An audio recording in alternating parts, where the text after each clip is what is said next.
Growth without touch. When emotional maturity deepens, but the body is left behind. There are lovers who do the work.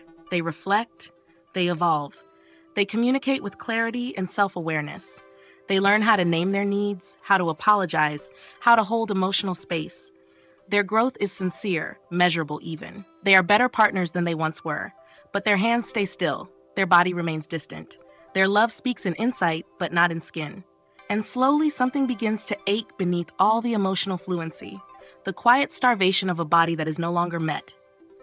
At first, the progress feels like everything, especially if touch used to come with volatility, fights, shutdowns, avoidance. Now they stay, now they listen. You breathe easier, you begin to trust again. But weeks pass, then months. The words have improved, but the physical connection hasn't returned. You bring it up gently. I miss how we used to hold each other. They nod. They say, I'm working on that. But they don't reach for you. Not then. Not the next night either. They're open now, more available than they used to be. They sit in your sadness without trying to fix it. They express themselves with thoughtfulness. They say things like, I used to shut down, but now I stay present. And they do emotionally, but you still fall asleep on opposite sides of the bed. You still walk side by side without ever grazing knuckles. Their emotional presence has grown, but their body still hasn't learned how to arrive. Sometimes they talk about touch like a project. It's hard for me, but I'm trying. Or I know I didn't grow up with that kind of affection. You understand. You honor their process. But inside, your skin grieves. Because healing should eventually lead to opening, to reaching, to softness that moves through the body, not just the mind. You listen compassionately, but you also ache quietly. Because empathy doesn't warm your back at night. You bring it up again, this time more vulnerably. I feel loved by your words, but not by your touch. They respond with thought. They hold the conversation well. But even as you speak it, you know, they'll agree, but they won't move. They'll say thank you for your honesty, but they won't wrap themselves around you after.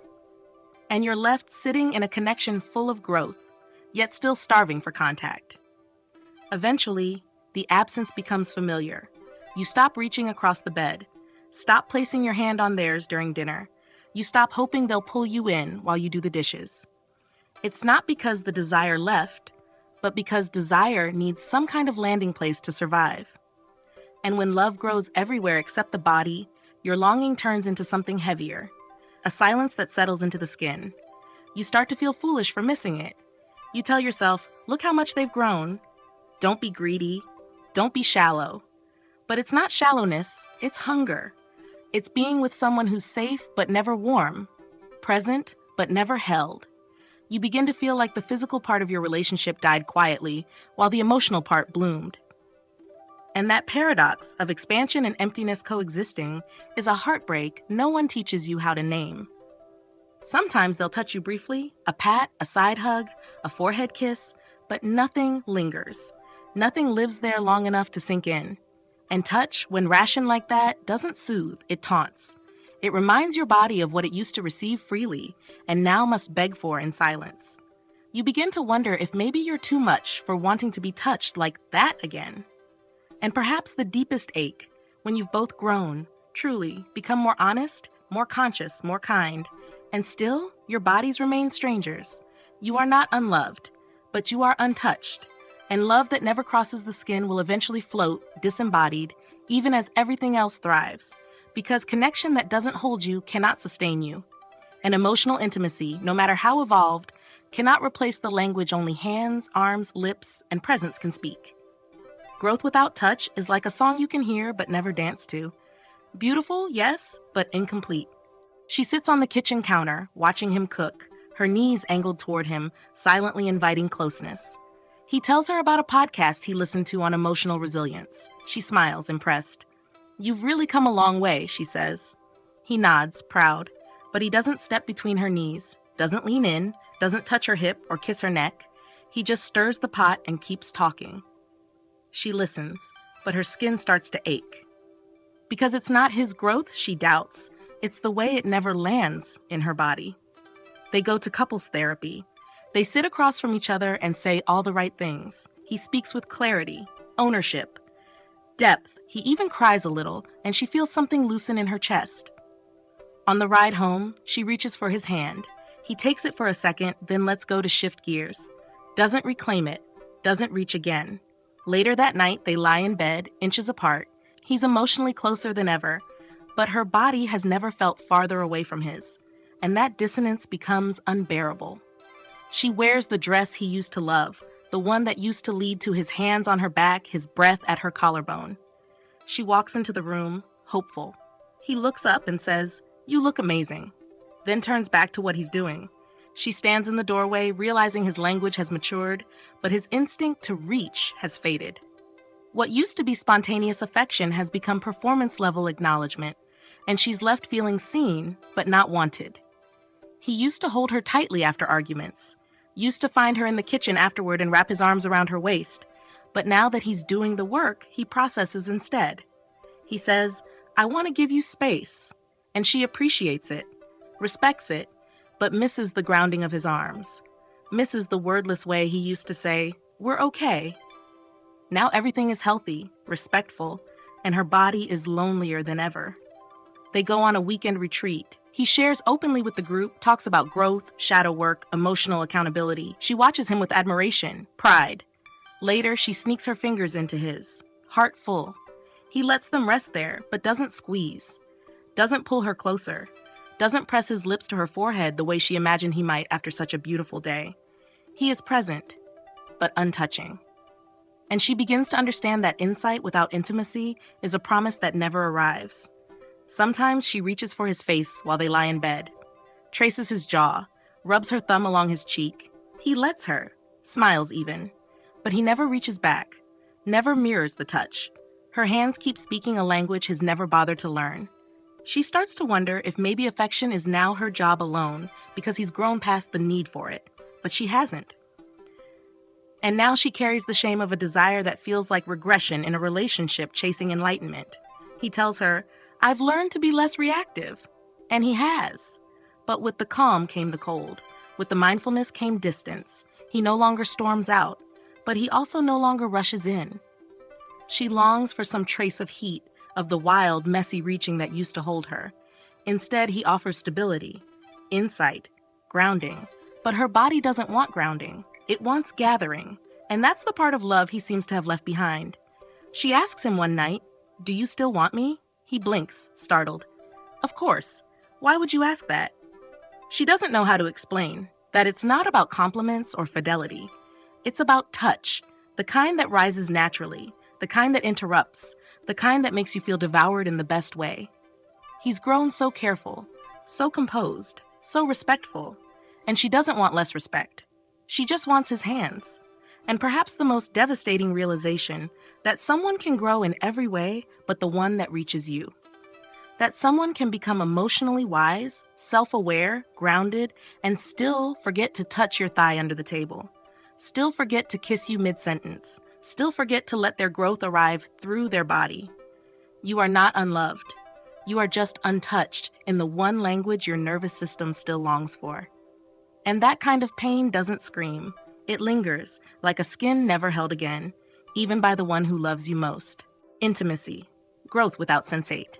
When the soul expands, but the senses are left behind. There are lovers who grow in all the right ways. They reflect, they regulate, they apologize with maturity, and speak in grounded truths. They become better communicators, better listeners, better humans. They evolve emotionally, but they stop noticing the little details, the softness of tone, the shift in your posture, the glimmer of sadness in your eyes. Their love becomes more stable, more mature, but less perceptive, less tuned in, and slowly you begin to feel like someone loved logically, not intimately, held conceptually, but never felt. At first, it's a relief, especially if you've known chaos. You used to walk on eggshells. Now you walk in calm. You used to be misunderstood. Now you're heard. They no longer lash out. They no longer shut down. And you're grateful. But as time goes on, something begins to ache. It's not danger you fear now, it's disconnection. They talk about your feelings, but don't notice them. They ask what's wrong, but never sense it first. Their growth made them emotionally fluent, but no longer attuned. You come home quiet, your shoulders are tight, You move slower than usual. They don't say anything. Later, you bring it up. Did you notice I wasn't okay earlier? They blink. You seemed fine. And that's when it lands. Their love no longer reads the room. It waits to be told. It's thoughtful, but not sensitive. You feel like a radio they'll listen to if you remember to turn yourself up loud enough. They reflect well. They hold space beautifully. But they no longer feel you before you speak. No longer catch the micro-expression. No longer say, "You're holding something. What is it?" Their growth has made them wise, but not receptive. And your subtle states, your shifts, your longings, your inner movements go unnoticed. Not because they don't care, but because their awareness has become general, not intimate. You dress differently one day, hoping they'll notice. They don't. You wear a scent that reminds you of the first time you kissed. Nothing. You cook a dish you've never made before. They eat, say thanks, but don't ask about it. Don't comment. Don't feel the moment with you. And you begin to feel like your efforts are invisible unless they're announced, unless you narrate them. And narrating your own tenderness starts to feel like begging. Sometimes they say, "Just tell me what you need." And you try, but it's not always about the need. It's about the noticing, about being so deeply seen that you don't have to ask. You want them to say, "You looked distant tonight," or "Your laugh felt a little hollow," or "You were quiet when we left that room. What stirred in you?" But instead they say, "Everything okay?" And the generic nature of their concern begins to feel like a wall, soft, but unscalable. Eventually you stop offering your texture. You still love, still show up, but you start leaving the finer colors of yourself behind. What's the point of bringing your nuance if it always lands in a flat field? Your moods become more neutral, your gestures more practical. Not because your love has lessened, but because you've run out of places for your soul to land. And soul, when unseen, begins to shrink. You try to explain. You say, "I miss being felt without having to explain." They look confused, "But I'm doing everything right now, aren't I?" And they are. But love isn't just about what's right. It's about what's tuned in. It's about the lover who can hear the change in your breath, not just hold space after you cry. It's about the person who says, "Something shifted in you today," not just, "Tell me if something's wrong." And perhaps the hardest ache when someone has grown into their best emotional self, but no longer touches you with their senses. You are not unloved, but you are unfelt. And that pain is subtle, quiet, almost invisible, because the relationship works, but it no longer vibrates, it no longer reads you. And without that, even the most mature love starts to feel like a dimmed room. Safe, yes, but slowly going dark. Because true intimacy doesn't just understand you, it perceives you. And without perception, love becomes polite, controlled, and eventually disembodied. She walks into the room wearing the sweater he once said made her look like sunrise. He glances up from his laptop, smiles, and says, "Hey, babe." That's it. No pause. No warmth in his eyes. No hand reaching for the hem. She finishes her tea standing up. Not because she's in a rush, but because her body just stopped expecting to be noticed. Once upon a time, he would have looked twice. Now he just looks through. And that kind of invisibility doesn't shout, it erodes. He used to feel her moods before she even knew how to name them. Now, he waits until she says she's struggling, until the tears fall, until she can't keep it in. He calls it growth, not assuming, giving you space. But what she misses isn't assumption. It's attunement. The version of him that could feel her sighs shift in volume. The one who once asked, "Where did you just go?" before she even realized she'd left. She plays him a song, one that cracked her open on a walk the week before. "It reminded me of everything we survived," she says. He listens, nods, says, "It's nice." And she knows he heard it. But he didn't hear it. He didn't catch the trembling in her voice when the second verse played. He didn't ask, "What line got you the most?" His attention was present, his perception was not. And her offering falls into a silence that feels clinical. She starts to tell him a story from her childhood, one she's never shared before. She watches his face, waiting for something to register. He listens, he's kind, but his eyes don't soften, his breathing doesn't change. She finishes the story and he says, "That must have been hard." And while that's true, it lands like a line from a script. She wanted him to feel it, wanted the weight to sit in the room with them. Instead, it floats back to her, untouched. He's attentive in all the expected ways. He texts when he'll be late. He checks in about her deadlines. He asks if she needs anything from the store. But he never notices when she pauses too long in front of the mirror. Never comments on the way she hums when she's trying not to cry. Never asks about the sketchbook she's been quietly filling again. His love is structured, functional, but not sensate. And love without sensation starts to feel like living with a sweet roommate instead of a partner. Sometimes he surprises her with dinner. He's learned to show up in actions. But he doesn't notice that she's not hungry, that her appetite disappeared after the hard call she took an hour ago. She eats anyway, not wanting to wound his effort, and he never sees it. Never asks why she's quiet, never notices her picking at the food. And she realizes then he's grown into a man who does, but not one who feels. He compliments her, often. "You're beautiful," he says, but never, "You look more alive today." Never, "There's something new in your eyes. What is it?" His words are real, but generic. They land like kindness filtered through distance, like recognition stripped of intimacy. And over time, she begins to feel like a portrait in a frame he glances at with admiration, without ever stepping close enough to trace the brushstrokes. There's a moment, just once, where she says, "Did you notice how I couldn't make eye contact during that conversation with your mom?" He pauses, blinks. "I didn't." She nods, tries not to let it show. But that was the moment she needed him to feel her, to see the inner tremble, to ask afterward, "What happened in you back there?" And because he didn't, she files it away in the drawer, marked "Things I can only bring to myself." And perhaps the most piercing grief? When someone has grown into kindness, into insight, into emotional clarity, but not into presence. You are not unloved, but you are unfelt. Your subtleties, your signals, your inner shifts, they go unnoticed in a love that speaks, but no longer sees. And over time, your spirit begins to fade from the space. Not because it wants to leave, but because there's nothing left to land on. Because without sensation, love becomes a mirror that reflects your outline, but never your depth. And even the most stable love will starve if no one is looking closely enough to feed it. Intimacy, growth without activity. When the vision expands, but the life never moves. There are lovers who talk about everything you could build together.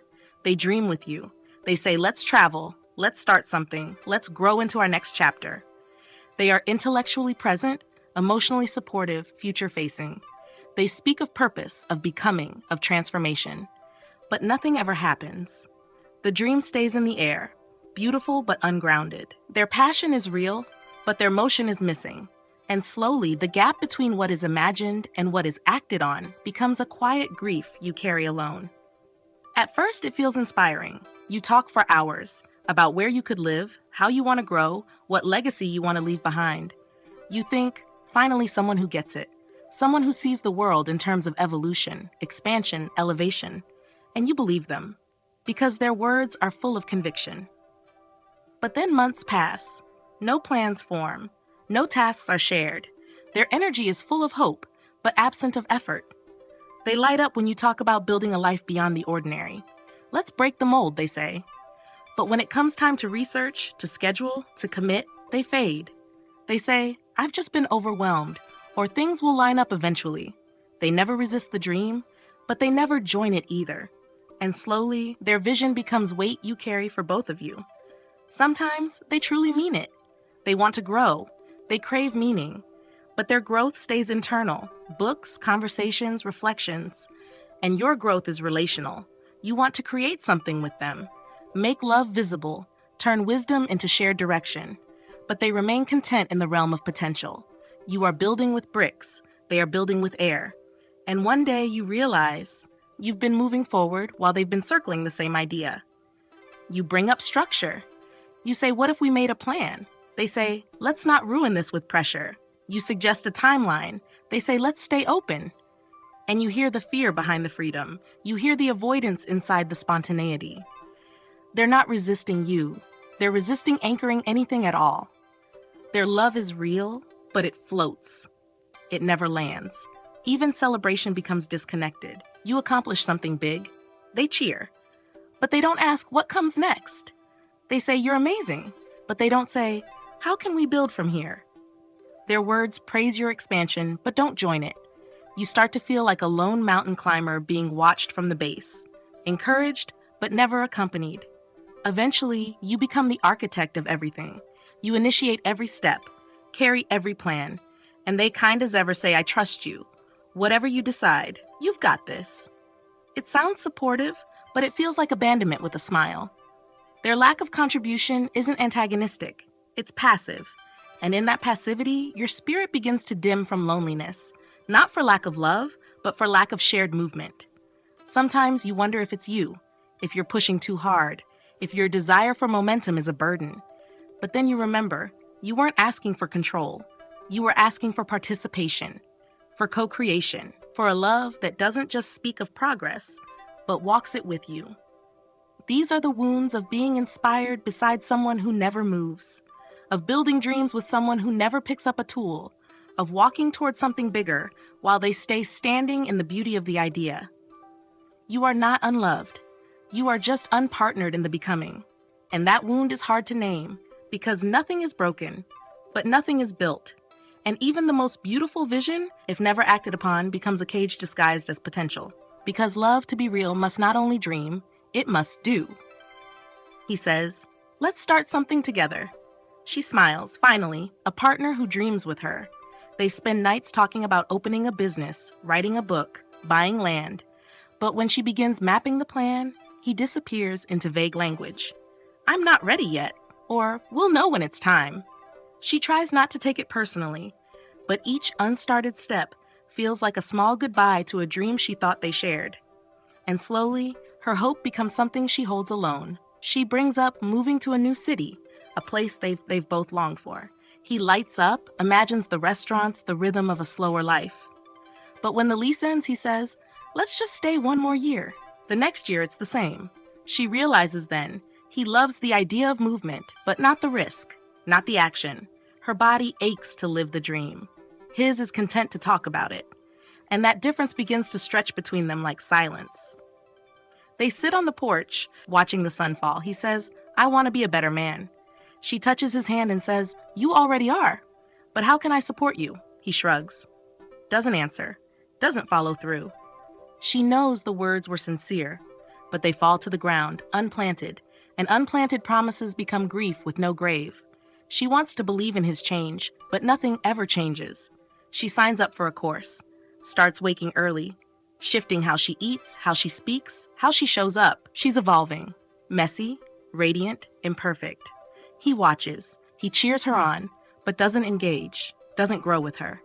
She asks him what he's working on, and he says, I'm just in a reflective season. That season never ends. She begins to feel like a tree sprouting alone in soil they once agreed to share. He tells her, I want us to deepen our connection. She says yes. She reads. She brings up new practices, eye-gazing, gratitude rituals, intimacy exercises. He agrees in theory, but reschedules. Forgets. Says, let's just be natural. She realizes he meant he wanted her to change the connection. Not both of them. Not together. And she starts to feel like a seeker trapped beside someone standing still. They talk about saving for something, travel, a shared goal, a piece of land. She sets up a budget, a folder, a plan. He agrees, says, that's great. But weeks pass, and he keeps spending the same, keeps making short-term choices, and she's left holding the long-term dream with both hands. She starts to feel like the only adult in the relationship. Not because he's careless, but because he never joins the vision with action. He journals every morning, talks about healing, reads all the right books. But when she asks him to initiate a couples therapy session, he hesitates. We're not broken, he says. And she realizes then, his growth is private, solo, the kind that doesn't stretch into relationship. She wants to evolve with him, not watch him grow in a room she's never invited into. The door stays closed. So does her heart. She talks about marriage, not out of pressure, but desire. He says, of course someday, but never brings it up on his own, never takes a step, never makes her feel like he's actively choosing them. Instead, it lingers in the future like a story with no plot. She pretends not to mind, but every time she says, maybe in a year, and he nods without movement, a part of her love exhales and doesn't return. And perhaps the deepest wound of all, when someone dreams with you but never walks with you. when they speak of becoming but never meet you in the becoming, when they mean well but move never. You are not unloved, you are just unjoined. And the pain isn't in their presence, it's in their stillness. Because sometimes the cruelest distance is not absence. It's watching someone love your vision while standing perfectly still. Intimacy, growth without kindness. When wisdom expands but the heart is no longer gentle. There are lovers who evolve in impressive ways. They become more self-aware, more articulate, more psychologically informed. They can name every wound, map every pattern, trace every trigger back to childhood. They know the language of healing like scripture. Trauma, boundaries, attachment styles, nervous systems. They have grown. They have transformed. But somewhere along the way, kindness fell out of their vocabulary. Their words became cleaner, their tone colder, their feedback sharper.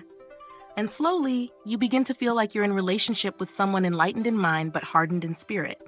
At first, it's powerful. You're drawn to their insight, their precision. They say things you've never heard from a partner. I understand now how I dissociate under stress. Or I used to collapse into fawning when I felt unsafe. You feel safe, seen, held in a new kind of honesty. But then their awareness becomes a tool, not to connect, but to correct. Not to soothe, but to diagnose. You bring up your pain, and they offer analysis. Not tenderness, not holding, just a breakdown of your nervous system with no arm around your shoulder. Sometimes they interrupt your vulnerability with explanation. That's just your anxious attachment talking. Or you're projecting again. And maybe they're right. But kindness would have said, I know this is hard. Let me stay with you. Instead, their growth becomes a hierarchy. One where they're the teacher and you're the emotional student trying to pass the test. Love starts to feel like a classroom, and you're always a few lessons behind. You notice how good they are at deconstructing behavior, but not at being soft. They never yell, never storm out, but they don't offer comfort either. When you cry, they ask if you've journaled. When you're upset, they recommend breathing exercises. Their love is full of strategy, but empty of gentleness. And you begin to feel like your tenderness is an inconvenience in their well-ordered emotional ecosystem. You try to name it. You say, I miss the sweetness. They say, I'm just trying to be honest. Or I thought we agreed not to coddle each other. And in that moment you realize, somewhere along the way, their growth became a shield. A way to stay distant. A way to be right. Because being tender means being vulnerable. And maybe they're still afraid of that. So they speak from their head. And your heart learns how to grieve in silence. Eventually, you begin editing your truth. Not because you're afraid of their reaction, but because you know you'll be met with a mirror, not a hug. You'll get accuracy, not kindness.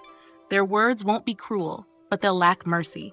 And even when they're right, you'll still feel wrong, still feel unseen. Still feel like the messier parts of you are only welcome if they come with a PowerPoint and a trigger map. You start to long for softness again. For someone who doesn't need to solve you to stay with you. For someone who won't quote a book when your voice shakes. For someone who knows that being regulated is good, but being warm is holy. You're not asking for less awareness. You're asking for the human in it. The hand in the small of your back. The I know. Whispered through a tear, not through a theory. Sometimes they apologize in perfect language. I realize that my tone triggered a sense of abandonment in you, and that's valid. But the apology doesn't feel. There's no warmth, no vulnerability, no skin in the game. You start to feel like you're being handled, not loved, cared for like a case study, not a person. And the lack of cruelty doesn't mean presence. It just means emotional distance dressed in good grammar. And perhaps the most piercing loss of all, when someone's growth sharpens them but never softens them. You are not unloved. You are just uncared for in the ways that matter most. Their emotional fluency doesn't translate to emotional generosity, and that lack of kindness becomes its own kind of cruelty, the kind that leaves no bruises, only questions like, why do I feel so alone in something so healthy? Because growth without kindness is just self-improvement with no arms. And love without arms can never hold you, no matter how evolved it sounds. He tells her she's overreacting, but in a calm voice. That's your nervous system dysregulating, he says. She hears the language, the technical accuracy, but what she needed was his eyes softening, his voice wrapping around her pain, a simple, I know this is hard. Instead, she sits on the floor of their bedroom, ashamed for needing comfort in a moment that was deemed psychological instead of human. He didn't belittle her, he just bypassed her. And in that moment, her pain became something he managed, not something he met. She breaks down one night, overwhelmed by things she can't name. He sits with her, quiet, distant. When she reaches for him, he shifts slightly away and says, "What do you need from me right now?" It sounds loving, respectful, but the question feels like a test, not a touch. She doesn't want to direct her care, she wants to receive it. She wanted him to come closer, wrap his arms around her, and say, "I've got you." Instead, she learns again. His growth taught him boundaries, but not instinct. He catches her tone in a conversation and says, "I can feel you pulling away. Do you want to talk about the rupture?" She pauses, blinks, wonders if he's speaking to her or to a therapist in his head. The moment was delicate, her heart was tender, and instead of reaching into that softness, he turned it into an examination, a term, a concept. She's grateful he noticed, but shattered that he chose insight over intimacy. What she needed wasn't a label, it was a lap. Sometimes he critiques with precision. "You have a pattern of shutting down when you don't feel in control," he tells her one morning.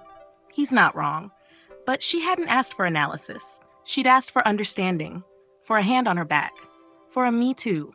His growth made him observant, but not kind. And over time, she begins to feel more exposed than supported, like she's being watched through glass, loved for her potential, but never held in her tenderness. She makes a mistake, forgets something important. She apologizes. He says, "I don't take it personally. I know it's your trauma response." And somehow that hurts more than if he'd gotten angry.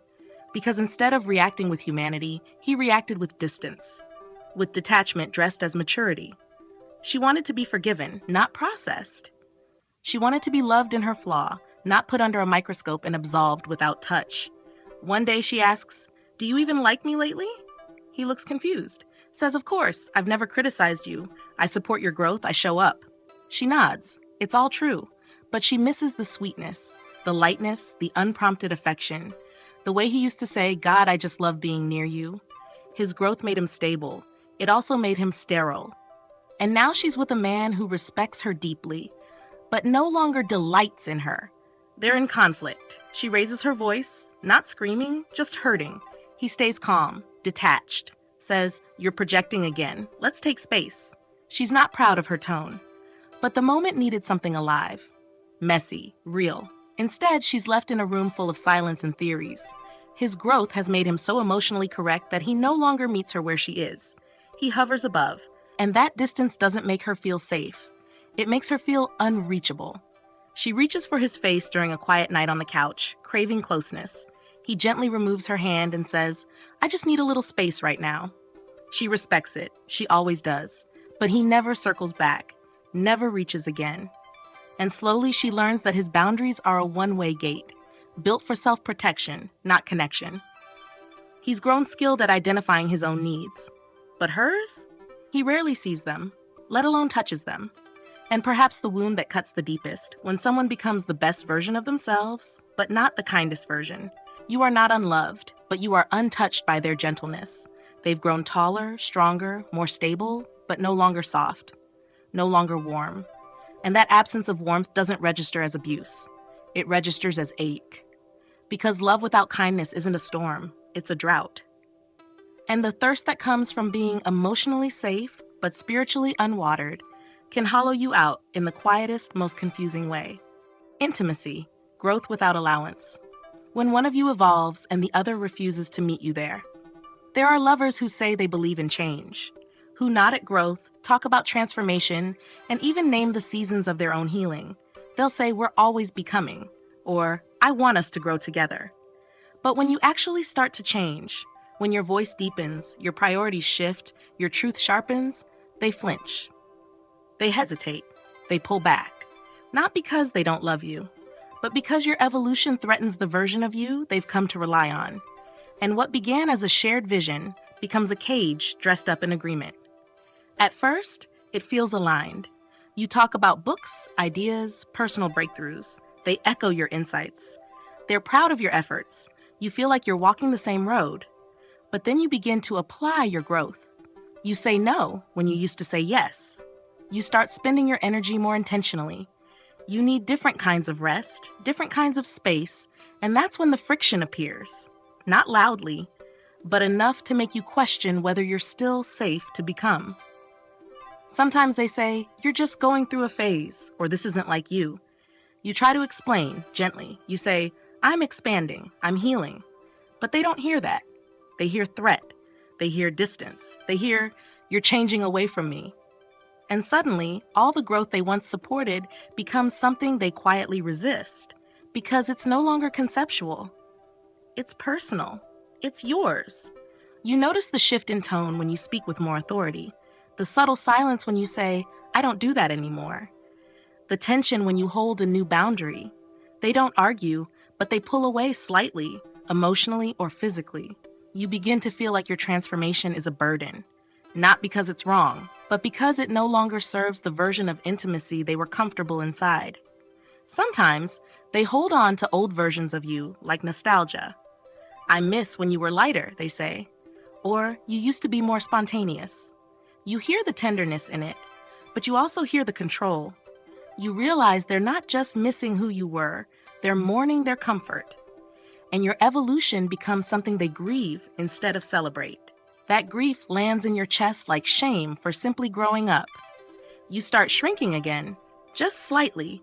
You edit your joy, you soften your truths, you revert to patterns that feel more palatable to them.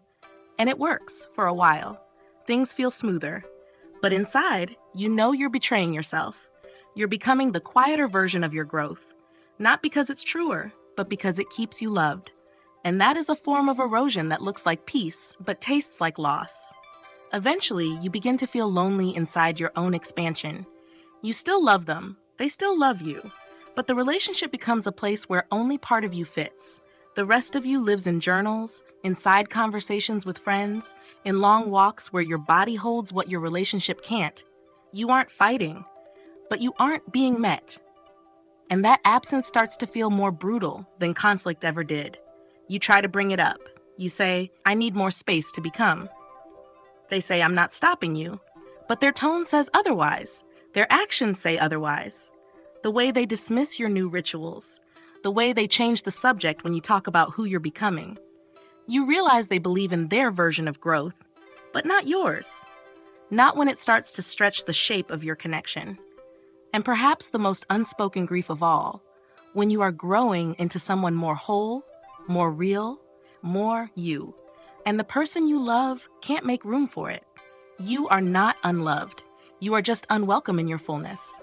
And that is a quiet kind of heartbreak. Because love without allowance isn't support, it's limitation. And growth without room becomes grief in disguise. Because the deepest kind of connection says, I'll meet you as you rise, even if you rise beyond what I expected. Anything less than that isn't evolution. It's containment. And eventually, your spirit will outgrow even the gentlest cage. She starts meditating in the mornings, lighting candles, writing down intentions. It softens her, clears her. She's more grounded than she's ever been. She shares it with him, excited. He smiles, shrugs, says, that's your thing. Later, he teases her gently for burning sage. She laughs with him, but something inside her folds inward. Because this thing that's making her feel alive isn't welcome in their shared space. Not judged, but not honored either. And that quiet dismissal becomes the bruise she carries alone. He begins therapy. He's learning how to speak differently, to pause, to stay, to feel. One night he says, I'm realizing I used to shut down when I felt shame. She nods, but changes the subject. Doesn't ask more. Doesn't lean in. Doesn't say, I'm proud of you. He thought his growth would bring them closer. But instead, it just sits between them, untouched. He begins to keep it to himself. Not because she's cruel, but because he's no longer sure she wants to know who he's becoming. She cuts her hair. Not drastically, but meaningfully. It feels like a release, like shedding old weight. She walks into the room, a little nervous, a little hopeful. He looks up and says, oh, that's different. Then turns back to his screen. It's not said with malice, but the lack of curiosity, the absence of recognition, makes her feel foolish for having hoped. She went through a rite of passage. He saw a haircut. He reads a new book, it shakes something loose.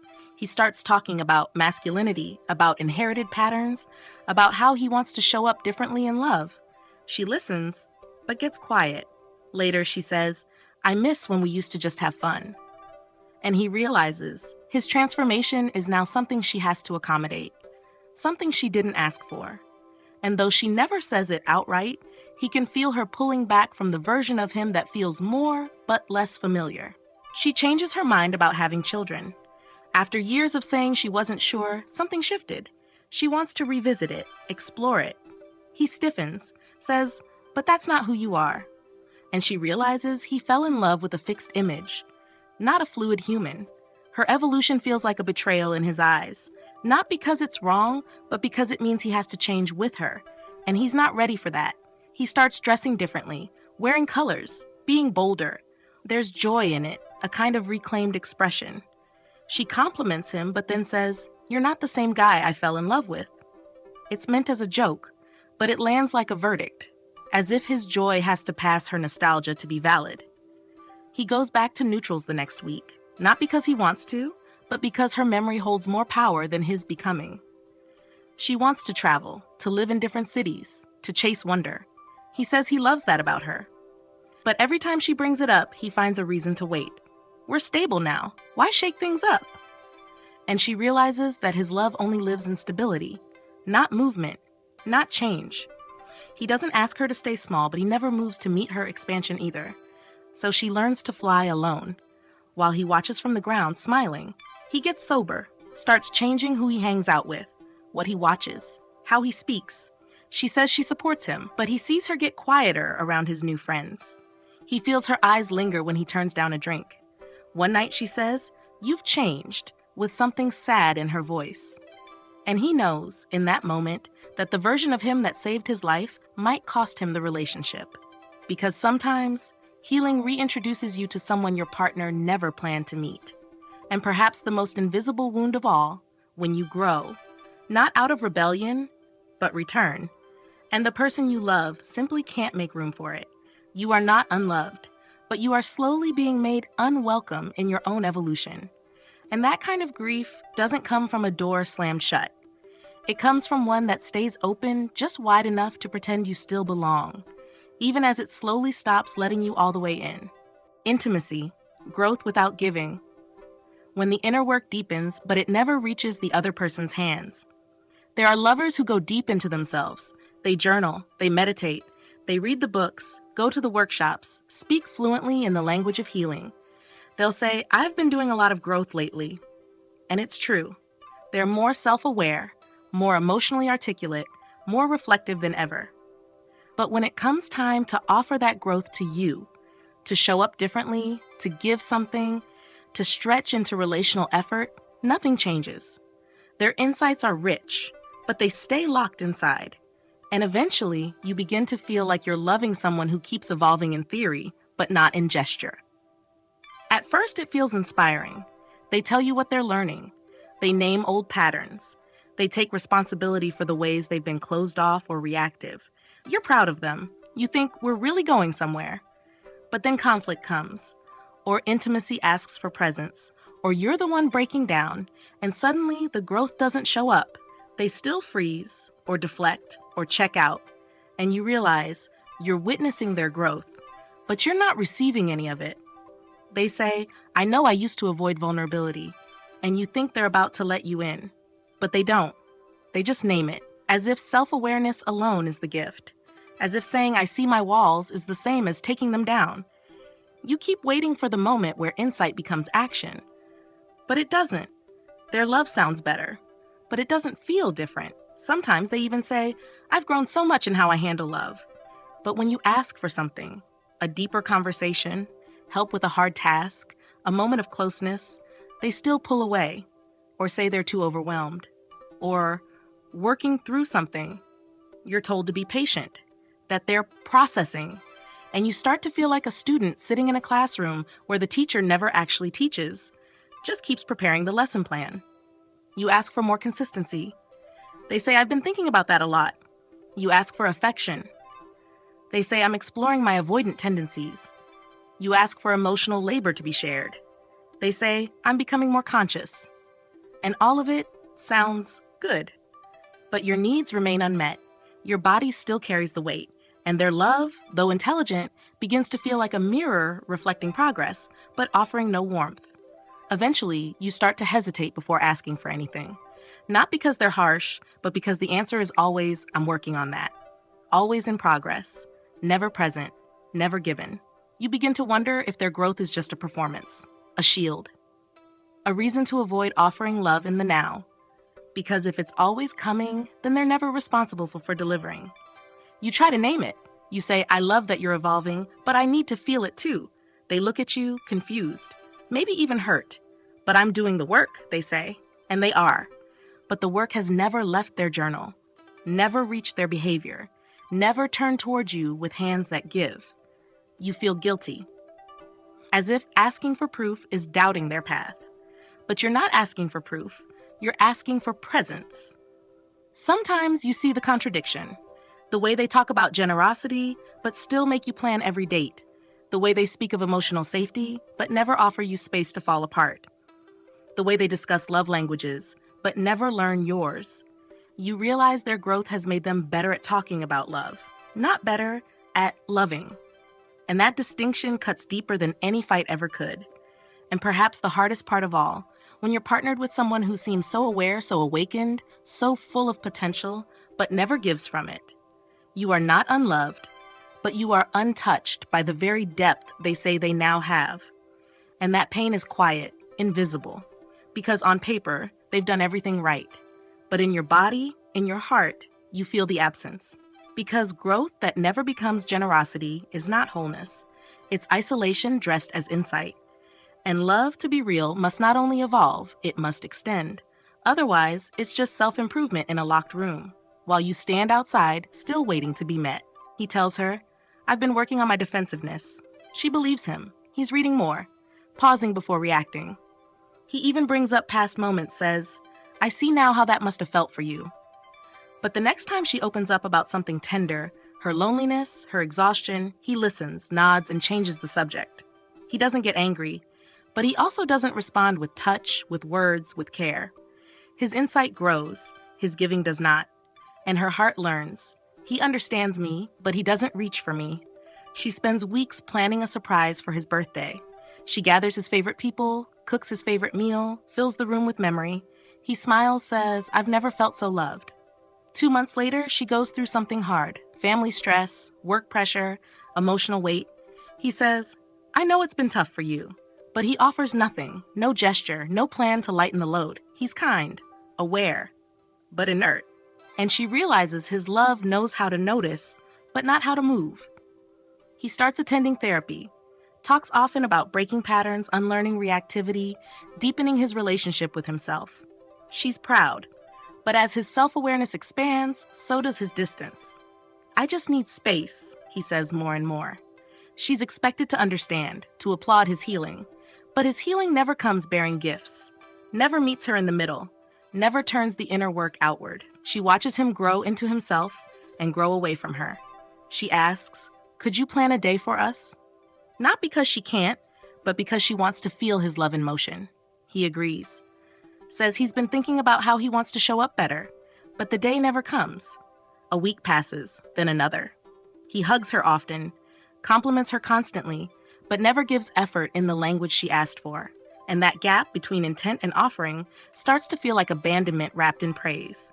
He starts saying, I love you more often, texting her affirmations. She used to crave this, but now what she longs for is participation, shared meals, help with the house, a hand on her back after a hard day. But he keeps giving her words full of growth, but empty of energy. She begins to feel like she's being loved from across a river, watched, admired, never touched. Sometimes he apologizes before she even asks. I realize I wasn't fully present last week, or I know I haven't been emotionally available. She's stunned by his clarity, but then nothing changes. The same behaviors follow, the same silence, the same absence of effort. His apologies are eloquent, but they never come with repair. And eventually, she starts to feel like she's in love with a man who understands himself beautifully and still does not choose her in practice. He writes long reflections, tells her about his childhood, the reasons he used to shut down. She listens, honored. But when she says, "Can you hold me when I cry?" he freezes. "I'm working on that," he says, and he means it. But in the moment she needs him, the work remains unfinished. His growth is always almost there, always around the corner, always next time. And that ache, that repeated deferral, becomes heavier than outright neglect. She shares her art with him, something raw, vulnerable. He says, "You're so talented," but doesn't ask how long it took, doesn't offer to attend the show, doesn't ask what inspired the piece. She doesn't want a fan. She wants a partner who will step into the part of her that gives, who will give back, even a gesture, even a question. But instead, he stays outside of her expression, admiring it like glass he's afraid to touch. And perhaps the most piercing truth of all, when someone grows for themselves, but never learns how to offer that growth to the person they love. When insight becomes insulation, when reflection becomes avoidance, you are not unloved, but you are constantly standing beside someone who only brings their evolution inward. You keep giving, they keep growing, but their growth never gives back.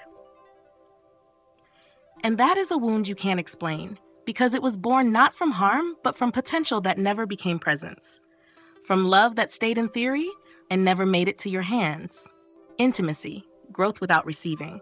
When someone evolves but can't let the love in. There are lovers who grow in profound ways. They read the books, face their shadows, start using better words. They become more aware, more grounded, more emotionally fluent.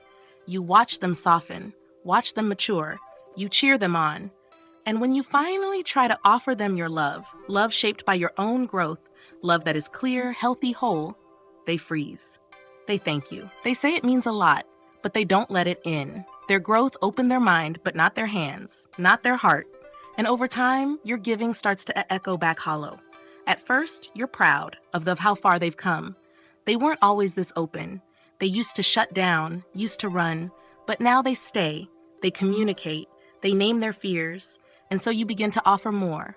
Your truth, your softness, your affection. You try to meet their new self with a deeper kind of love. But that love finds no resting place. It just hangs in the air, beautiful but unreceived. You tell them how much they mean to you. Their eyes water, but they don't reach for you. You pour effort into gestures, into experiences, into care. They smile, say thank you, but their body doesn't lean in.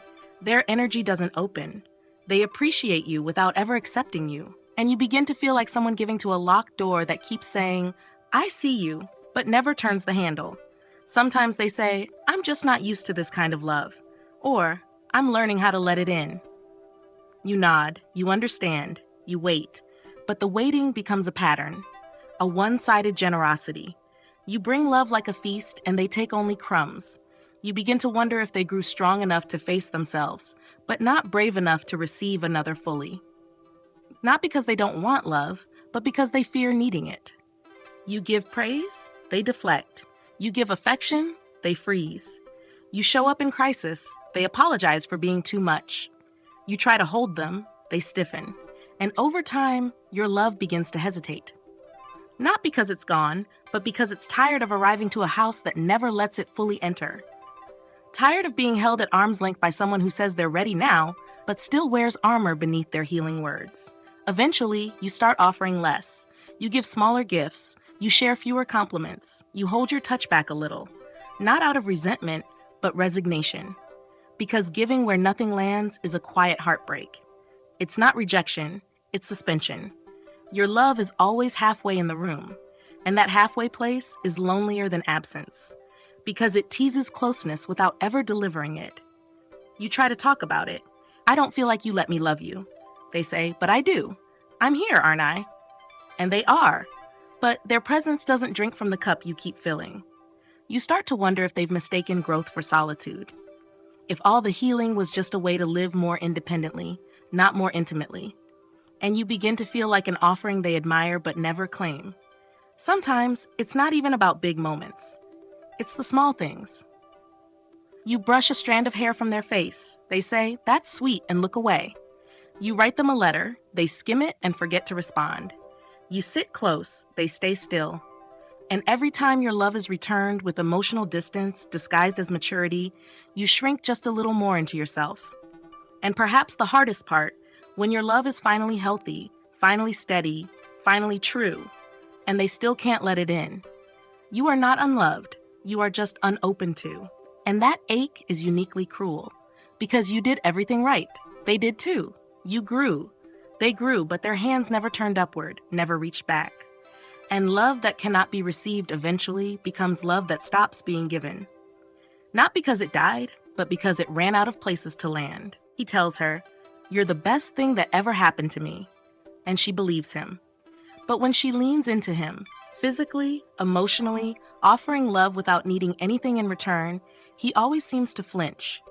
Not in body, but in energy. He says thank you, but doesn't stay in the moment, doesn't receive it fully. It's like her love keeps knocking, and his heart nods at the door without ever opening it. She starts to feel like a giver in a home that's beautifully decorated, but locked from the inside. She writes him a letter, not because he asked, but because she wanted to pour something real. A part of her healing was finally being able to say, "I love you without losing myself." She leaves it on the nightstand. He finds it, skims it, kisses her on the forehead. "That was beautiful," he says, and then nothing more. No conversation, no curiosity, no soft unfolding of what it meant to her. Days pass.